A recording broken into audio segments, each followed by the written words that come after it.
திருடாதே பாப்பா திருடாதே, இயற்கையை திருடாதே. இந்த இயற்கை என்பது நம்ம முன்னோர்கள் என்ன சொன்னார் தெரியுமா? பஞ்சபூதங்கள் சொன்னாங்க. சூரியன், வானம், காத்து, நிலம், நீர். இது சரியான முறையில் சரியான அளவில் இணைஞ்சதுனால தான் பலம் பெருச்சு.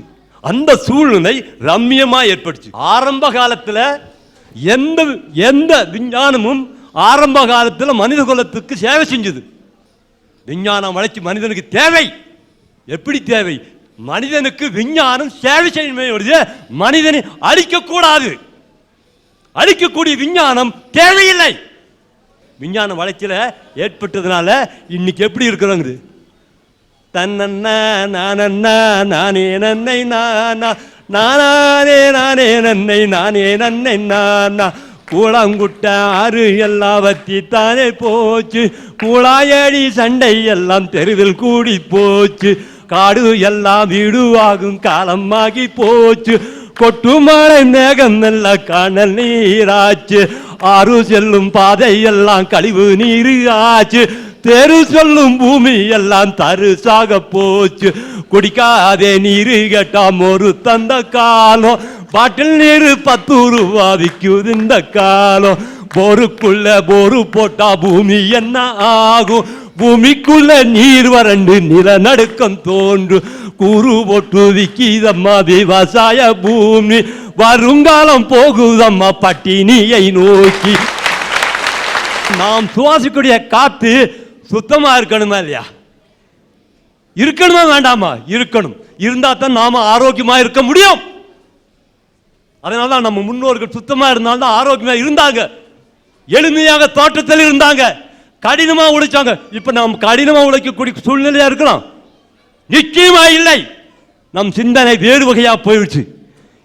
காடு இல்லைன்னு எதிர்கால நாமளா போய் எரு போடுறோம் காட்டுல, இல்லை இலக்கம் குப்பை கொண்டு போடுறோம். இயற்கையாக இந்த மிருகங்களும் பறவைகளும் பிராணிகளும் தாயா அந்த பாதுகாக்குது. ஆனா காடை பாதுகாக்கல நம்ம மனுஷனுக்கு எவ்வளவு பெரிய ஆபத்து இருக்குது உணர்றோமா இல்லையா? உணர்ந்தா மட்டுமாதாது செயலுக்கு வரணும்.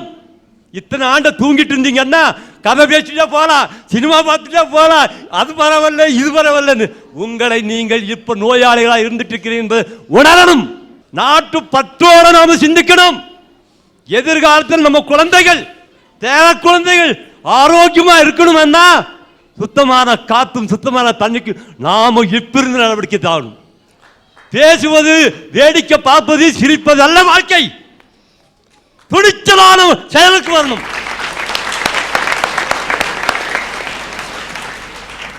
ஒரு கவிஞன் சொல்றான், தோல்வியே நீதான் உண்மையான பள்ளிக்கூடம், நீதான் உண்மையான ஞானகுரு, நீ சுட்டு துளைத்ததால் தான் நான் புல்லாங்குழலானேன்.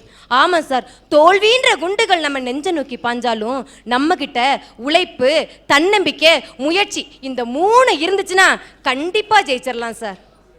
சார், குடும்பத்தில் விளக்கேற்றி வைக்கிறாங்களே பொண்ணுங்க, அவங்கள நம்ம என்ன சொல்றோம்? மகாலட்சுமின்னு சொல்றோம். இந்த உலகத்துக்கே விளக்கேற்றி வச்சாரே தாமஸ் ஆல்வா எடிசன், அவரை படிக்கிறதுக்கே லாயக்கு இல்லைன்னு பள்ளிக்கூடத்துல இருந்து துரத்திட்டான். இன்னைக்கு அவரையே பல பள்ளிக்கூடங்கள்ல பாடம் பாடமா வச்சு படிச்சுக்கிட்டு இருக்கான். ஐயா, சுத்துற வரைக்கும் தான் பூமி, சுடுற வரைக்கும் தான் நெருப்பு, போராடுற வரைக்கும் தானே ஐயா மனுஷனோட வாழ்க்கை. எங்க அப்பா திருநெல்வேலி மாவட்டத்தை சேர்ந்தவங்க, எங்க அம்மா கேரளா மாநிலத்தை சேர்ந்தவங்க. 2 பேரும் விரும்பி கல்யாணம் பண்ணிக்கிட்டாங்க. கல்யாணம் பண்ணும்போது சொந்தக்காரவங்க யாரும் உதவல. 4 பெண் குழந்தைங்க. 4 நான் பிறந்தனாலையோ என்னவோ தெரியல சார், எங்க குடும்பம் நாய்ப்படாத பாடுபட்டுச்சு. எங்க அப்பா 2 கால் வாதம் வந்து நடக்க முடியாம ஆயிட்டாரு. நாங்க இன்னைக்கு ஒருவேளை சோத்து கூட வழி இல்லாம தவிச்சோம் ஐயா. எங்க அம்மா என்ன ஸ்கூல்ல சேர்த்து விடணும்னு நினைச்சாங்க. எனக்கு சத்தியமா சொல்றேன் ஐயா, படிக்கணும்னு நிறைய ஆசை. சட்டையெல்லாம் கிழிஞ்சு போயிருக்கு, மாத்துறதுக்கு ஒரு சட்டை கூட இருக்காது. ஸ்கூல்ல சேர்த்தும் போது யூனிஃபார்ம் இல்லாம என்னை வெளியே நிப்பாட்டிட்டாங்க.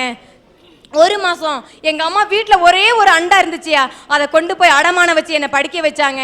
அப்படியெல்லாம் கஷ்டப்பட்டு படிக்க வச்சனால நான் இவன் 10ஆம் கிளாஸையும் 12ஆம் கிளாஸையும் முடிச்சேன். கல்லூரி படிப்புக்கு போகணும்னு நினைச்சேன் சார். அப்ப கல்லூரி படிப்புக்கு போக முடியல சார். எங்க அக்கா எனக்காக கஷ்டப்பட்ட அக்கா பள்ளிக்கூடத்துக்கு போகாம கூலி வேலைக்கு போய் இன்னைக்கு அந்த கூடத்துக்கு மத்தியில உட்காந்துருக்காங்க ஐயா. கூலி வேலைக்கு போய் எனக்காக ஹாஸ்டல் செமஸ்டர் ஃபீஸ் எல்லாம் கட்டினாங்க. இன்னைக்கு நான் MA பட்டதாரி. அன்னைக்கு எங்க அப்பா அம்மா தோல்வியை கண்டு துவண்டு போயிருந்தா நான் கல்லூரி படிப்பை முடிச்சு இன்னைக்கு MA பட்டதாரி இந்த மேடையில நின்று பேசியிருக்க முடியுங்களா ஐயா?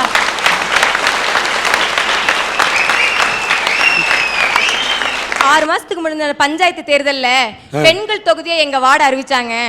எனக்கும் போட்டி போடணும்னு ஒரு சின்ன ஆசை. நான் ஒரு பெரிய கட்சியில போய் சீட்டு கேட்டேன், கிடைக்கல. அந்த தோல்வியை கண்டு நான் துவண்டு போகல. எங்க ஊர் மக்கள் சொன்னாங்க, நாங்க இருக்கோம், நீ போய் தேர்தலில் போட்டியிடுமான்னு சொன்னாங்க. நாமினேஷன் கட்டுறதுக்கு கூட பணம் இல்லை சார் என்கிட்ட. ஆனா எங்க கிராமத்து மக்கள் எனக்கு பணம் கொடுத்து உதவி பண்ணாங்க.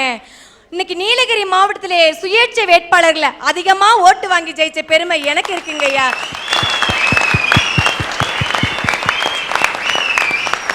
நன்றி. இப்படி தன்னம்பிக்கை ஊட்ட நல்ல தமிழ் கொண்டு பேசிய தமிழ்ச்செல்வியை மனதார வாழ்த்துகின்றேன். பண்டுக்கு பூ மேல காதலு, சரி, மலைக்கு மேகத்துக்கு மேல காதலு, கடலுக்கு கரை மேல காதலு. இப்படி யாராச்சும் ஒருத்தர் மேல ஒருத்தர் காதல வச்சுதான் சார் ஆகணும். ஆனா சில பேரோட காதல் காசு மேல இருக்க, சிலருக்கு காதலே காசு மேல இருக்கு சார். தாஜ்மஹால் பத்தி எழுதாத கவிஞன் இல்லை, தாஜ்மஹாலை பத்தி எழுதாதவன் கவிஞனே இல்ல சார். அப்படி ஒருத்தர் இருந்தானா அவன் நட போன சார், ஜடம் சார். மன்னிக்கணும், காதலை பற்றி எழுதாதவனை கவிஞன் இல்லை என்று நீங்கள் சொல்ல கூடாது, சொல்ல முடியாது. சில பேர் காதலுக்காக வாழறான், சில பேர் லட்சியத்துக்காக வாழறான். அவன் லட்சிய கவிஞனாக இருப்பான். உதாரணத்துக்கு பக்கத்து நாடு இலங்கை. அந்த இலங்கையில ஈழ போராட்டம் நடக்கின்றது. ஈழ போராட்டத்தை எண்ணி தன் நாட்டுக்கு விடுதலை வேண்டும் என்று வேட்கையோடு கவிதை புனைகின்றானே, அவனுடைய கவிதை கவிதை இல்லையா? அவனது உணர்வு இல்லையா? காதலிக்கின்றவனுக்கு தன் காதலியின் காலடியில் கிடக்கின்ற சலங்கை தெரியும், அதன் சத்தம் தான் தெரியும். ஆனால் அங்கே இருப்பவனுக்கு இலங்கை தெரியும், அங்கே நடக்கின்ற யுத்தம் தெரியும், சிந்துகின்ற ரத்தம் தெரியும். அதனால் அவன் கவிஞன் இல்லையா? அவன் கவிஞன் தான் சார். காதல் அது உயிரை கொல்லும் விஷம், காதலித்து பார் அது உயிரை கொண்டுள்ள சுவாசம். என்னடா காதல பத்தி பேச வந்துட்டு விஷம் கிஷன் சொல்றாலே நீங்க யோசிக்கலாம். காதல்ங்கிறது வெளியில இருந்து பாக்குறவங்களுக்கு விஷம் மாதிரி சார். ஆனா அது உள்ள வந்து பார்த்தாதான் அது ஒரு சுவாச காற்றுனே நிறைய பேருக்கு தெரியும் சார். எங்களுக்கு ரோஸ் வேண்டாம் சார், ஒரு கள்ளி பூவை கொடுத்தா கூட போதும் சார். ஆனா உண்மை காதலோட கொடுக்கணும் சார். எத்தனை பேர் கொடுக்கிறதுக்கு ரெடியா இருக்காங்க? எல்லாரும் மனசுல ஒண்ண வச்சுட்டு பொய்யான காதலோட ஒரு ரோஸை கொடுத்தாங்கன்னா யார் சார் வாங்கிப்பா? அந்த பொண்ணு நம்புவா அந்த பையனை, கடைசியில வாயும் வயிறுமா ஆக்கி விட்டுட்டு போயிடுறானுங்க சார் இன்னைக்கு நிறைய பசங்க. சார் அவங்க சொன்னாங்க ஒரு கல்லியை கொடுத்தா போதுன்னு. ஏன் சார், நான் நம்பி வந்து ரோஸை கொடுக்கும்போது இவங்க அல்வாவை கொடுக்குறாங்க, நான் கல்லியை கொடுத்தா கடைசியில் எனக்கு கொல்லியை வைக்க மாட்டாங்க. SLC படிக்கும் போது லவ் பண்ணா உனக்கு அல்வாவை தான் கொடுப்பாங்க. மெச்சூர்ட் ஆன பிறகு நீ லவ் பண்ணு, ஒரு பண்பட்ட உள்ளத்தோட லவ் பண்ணு, ஒரு பண்பட்ட பொண்ணை லவ் பண்ணு, உனக்கு அல்வாவை கொடுக்க மாட்டாங்க, வாழ்க்கையை கொடுப்பாங்க. காதலுக்கு மட்டும் சார் நான் ஜாதி மதத்தை ஒழிக்கக்கூடிய சக்தி இருக்கு. காதலால மட்டும் தான் சார் எதையும் மாற்ற முடியும். நிழலோட அருமை வெயில்ல சார், மனைவியோட அருமை பிரிவுல. ஏன் சார் பிரிவு வரைக்கும் காத்திருந்து அவளோட அருமையை தெரியணும்னு யோசிக்கிறீங்க? கூட இருக்கும் போதே அவளோட ஆசை, அவள் மேல ஆசை வச்சு புரிஞ்சுக்கோங்க சார். அவளை அன்பு செய்யுங்க, காதலிங்க சார். அப்பதான் சார் உண்மையான அன்பு புலப்படும் சார். 1000 அழகான முகம் ஒரு அன்பான இதயத்துக்கு சமம்னு சொல்லுவாங்க சார். ஏன் சார் 1000 அழகான முகத்தை தேடி போறீங்க? ஒரு அன்பான இதயத்தை தேடி போங்க சார். அப்பதான் சார் நீங்களும் முன்னேறுவீங்க, காதலும் முன்னேறும்.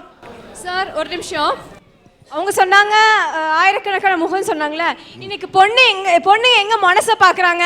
நான் கேக்குறேன், ஒரு பையன் நல்லா கருப்பா இருந்தா அந்த பையனை அந்த பொண்ணு திரும்பி பாப்பாளா? திரும்பி பார்க்க மாட்டா, சரியா? இதே அந்த பையன் ஒரு அஜித் மாதிரியோ ஒரு விஜய் மாதிரியோ ரித்திக் ரோஷன் மாதிரி ஒரு பைக்ல வந்து இறங்குனா அந்த பையனை தான் திரும்பி பாப்பா, சரிங்களா? மனசு இன்னைக்கு சில பெண்கள் மனசை பாக்குறது இல்ல சார். நாட்டுல எல்லா பெண்களுமே நீ சொல்ற மாதிரி விஜய் மாதிரி, அஜித் மாதிரி, ரித்திக் ரோஷன் மாதிரியா கல்யாணம் பண்ணிக்கிறாங்க? அழகெல்லாம் கொஞ்ச நாளைக்கு இருக்கும், பின்னாடி போயிடும். அன்பு மட்டும்தான் சாவரைக்கு கூட இருக்கும். மக்கள் உடனடியாக கடைபிடிக்க வேண்டிய கருத்து எந்த பாடலில் இருக்கிறது? இதில் ஒவ்வொரு பாடலையும் பார்க்கும்போது ஒவ்வொரு கோணத்திலே ஒவ்வொரு பாட்டிலும் ஒரு கருத்து இருக்கு. பிரச்சனை எந்த மனிதனுக்கு இல்லை? எல்லாரோட வாழ்க்கையிலும் பிரச்சனை இருக்கு. அர்ச்சனையை சந்திக்காத ஆண்டவனும் இல்லை, பிரச்சனையை சந்திக்காத மனிதனும் இல்லை. உலக வரலாற்றில் யாரு இந்த உலகத்தில் பெரிய பெரிய சாதனை பண்ணவன் அத்தனை பேருக்கு சோதனை வந்திருக்கும் சார். அதனால தோல்வியை நிலையென நினைக்க கூடாதுன்ற பாட்டு அற்புதமான கருத்து. அந்த பாட்டை எடுத்துக்கலாம். ஆனாலும் அடுத்த பொன்னான மனசே பூவான மனசே வைக்காத பொண்ணு மேல ஆசை, பொண்ணு மேல வைக்காத ஆசை என்று சொன்னால் அது முட்டாள்தனம், அது மூர்க்கத்தனம். இதெல்லாம் வாழ்க்கையில புரிஞ்சுக்கணும். உண்மையான காதல் எங்க இருக்கிறது என்று பார்த்து அப்படிப்பட்ட பெண் மீது ஆசை வைத்து அந்த காதல் வந்தால் அந்த காதல் ஒருவனை கவிஞனாக்கும், நல்ல காதல் ஒருவனை நல்ல மனிதனாக்கும். அடுத்த ஒரு பாட்டு எடுத்தீங்கன்னா காசே தான் கடவுளடா, அந்த கடவுளுக்கும் இது தெரியுமடா. காசு இந்த உலகத்தில் சில விஷயத்துக்கு தேவைதான். அதுக்காக காசை வச்சே எல்லாத்தையுமே சாதிக்கலாம்னு சொன்னா முடியாது சார். ஏழையின் சிரிப்பிலே இறைவனை பார்க்கிறோமே, அங்கத்தான் இறைவன் இருக்கான். இந்த வயசுல இந்த நாட்டை பற்றி சிந்தித்தானே, இந்த குழந்தையும் தெய்வம் என்று சொன்னார்கள், இந்த குழந்தை தான் தெய்வம். அதனால காசே தான் கடவுளடா, கடவுளுக்கும் அது தெரியுமாடான்னு சொன்னா என்னை பொறுத்த வரைக்கும் எல்லாமே காசால வச்சு சாதிக்க முடியாது. அதனால அந்த பாட்டை கூட அப்புறம் எடுத்துக்கலாம். இன்னொன்று, உன் சமையலறையில் நான் உப்பா சர்க்கரையா? மனைவி அமைவதெல்லாம் இறைவன் கொடுத்த வரம் என்று சிலருடைய வாழ்க்கையில் மனைவி சர்க்கரையாக இனிக்கிறார், சமயத்தில் உப்பாக இருக்கிறார். மனைவி என்பவர் அப்படிதான் இருக்கணும். எல்லா நேரத்திலும் ஓவரா சர்க்கரையா இருந்தா வாழ்க்கை சர்க்கரை வியாதி வந்துடும் சார். உப்புள்ளா பண்டம் குப்பையில சில விஷயத்துல மனைவி உப்பாத்தான் இருக்கணும், சில விஷயத்துல மனைவி சர்க்கரையாத்தான் இருக்கணும். அப்பொழுதுதான் வாழ்க்கை இனிக்கும்.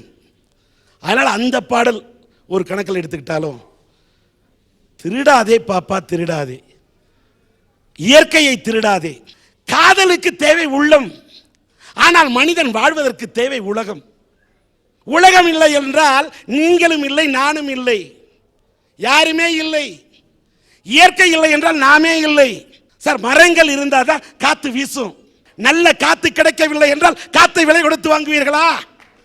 இதுதான் அடிப்படை கேள்வி. மனித இனமே, மக்களை சிந்தித்து பாருங்கள். காட்டை அடித்துக் கொண்டிருக்கிறோமே, நல்ல காற்றை சுவாசிக்க வழி இல்லாமல் இணைந்து கொண்டிருக்கிறோமே. எதிர்காலத்திலே சுவாசிப்பதற்கு காத்தை நாம் முதுகிலே சிலிண்டராக கட்டிக்கொண்டு செல்ல வேண்டிய நிலையை இந்த உலகத்துக்கு ஏற்படுத்தாதீர்கள். இந்த மனிதன் ஒரு ஆண்டுக்கு 13 லட்சம் ஹெக்டேர் காட்டை அழிக்கிறான். இந்த உயிரினங்கள் அழிந்து கொண்டிருக்கிறது. ஒரு நாளைக்கு எத்தனை உயிரினம் தெரியுமா அழியுது? 140 உயிரினம் ஒரு நாளைக்கு அழியுது. 10 நிமிஷத்துக்கு ஒரு உயிரினம் அழியுது. இந்த உயிரினத்தை அழித்துக் கொண்டிருப்பவன் மனித இனம். இவன் 1 லட்சம் வருஷத்துக்கு முன்னாடி பிறந்தான். ஆனா 400 கோடி ஆண்டுகளுக்கு முன்னால் உயிரினங்கள் தோன்றியது. இவனுக்கு 6 அறிவு படைத்த காரணத்துக்காக, ஒரு அறிவு கூட இருக்கிறது என்ற காரணத்துக்காக உயிரினத்தை அழித்துக் கொண்டே இருப்பானா? மனித இனத்துக்காக பயன்படுகிறதே மரம், தாவரம், மனிதன் வாங்கிய வரம். அதற்காக பிறந்ததுதான், படைக்கப்பட்டதுதான் தாவரம். உடல்ல நகம் வளருது, வெட்டுங்க. தலையில முடி வளருது, அழகுக்காக வெட்டுங்க. ஆனா மனுஷனே வெட்டுவீங்களா? அதே மாதிரி உங்க தேவைக்காக கொஞ்சம் மரத்தை வெட்டுங்கய்யா. மரத்தை, மர இனங்களையே தாவரங்களே அடியோட வெட்டிடாதீங்க. மரம் உரத்தை கொடுக்குது, விலங்கினங்களை வாட வைக்குது, பறவை இனங்களை வாட வைக்குது. அந்த பறவை இனங்களுடைய எச்சம் தான் உரமா இருக்கு. உயிரினங்களும் வாழ வேண்டும் என்று சொன்னால் மரங்கள் வேண்டும், இயற்கை வளங்கள் வேண்டும், இயற்கை வளங்கள் வேண்டும். தண்ணீர் இல்லை, நிலத்தடி நீர் இல்லை, நல்ல காற்று இல்லை. எங்கே போய் கொண்டிருக்கிறோம்? மெட்ராஸ்ல இன்னைக்கு ஆக்சிஜன் பார்லர் வைக்கிறான். நல்ல சுவாசிக்கணும்னா காத்து, அந்த ஆக்சிஜன் பார்லருக்கு போய் சுவாசிக்கணும்னா நல்ல காத்தை போய் காசு கொடுத்து வாங்கணும். இந்த நிலைமை தமிழகம் முழுவதும், இந்தியா முழுவதும் வராமல் இருக்க வேண்டும் என்று சொன்னால், வீட்டிலே நீங்கள் பிள்ளைகளை வளர்த்தால் மட்டும் போராது, வீட்டுக்கு ஒரு மரக்கன்றுகள் நெடுங்கள், மரங்களை வளங்குங்கள். மரத்தால் தான் நம்முடைய நாடும் நீங்களும் நானும் நாமும் நலமாக இருப்போம், வளமாக இருப்போம். உயிரினங்களை காப்போம்.